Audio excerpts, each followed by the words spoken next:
Why does Gaston Leroux's novel The Phantom of the Opera inspire countless film, stage, and television adaptations? The situation promises spine-tingling horror and suspense, but the one or two earlier versions that I have seen didn't deliver. Andrew Lloyd Webber's use of the story's operatic milieu as the excuse for his own opera is clever, but just as subject to potential disappointment. The musical was, of course, hugely successful in its own right, and as such it was practically guaranteed to be made into a film. Just how appropriate it is as cinematic material is another matter. The film versions of Webber musicals like Jesus Christ Superstar and Evita do not inspire much confidence that his lyrics-heavy efforts are made for the movies, but maybe this time they got it right? Not with Joel Schumacher in charge. Schumacher has a remarkable talent for demonstrating that more is less, while assuring that the camera is always in the wrong place at the wrong time. You can practically hear the editors howl in pain as they try to piece this misshapen mess together.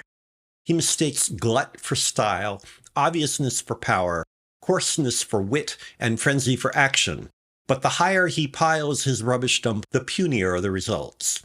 The most he can accomplish is to make us recognize when we're supposed to be wowed.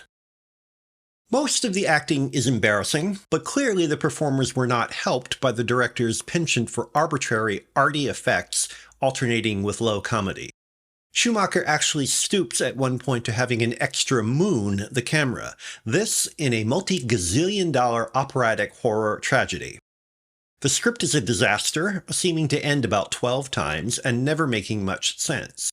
It isn't helped by the fact that the best songs occur early, and the score, like it or otherwise, is rendered with a cheerless perfection that reeks of too much money and too little consideration of the emotional qualities of what is being recorded.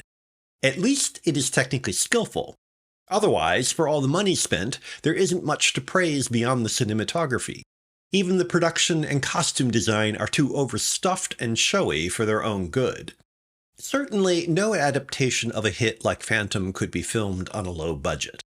But is this garish, inchoate traffic jam a reasonable treatment for a show that moved millions?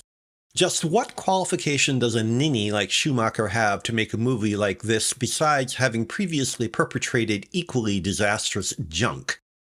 If the show's theatrical bravura can't be translated to the screen, wouldn't it have been better to leave it on the stage? Phantom of the Opera may have provided a compelling theatrical experience, but in Schumacher's clumsy hands, it is a wasteful, loud, overproduced, confusing, inept disgrace. That someone like Schumacher is entrusted with millions gives hopes to all the world's incompetence. If he can make it, anyone can.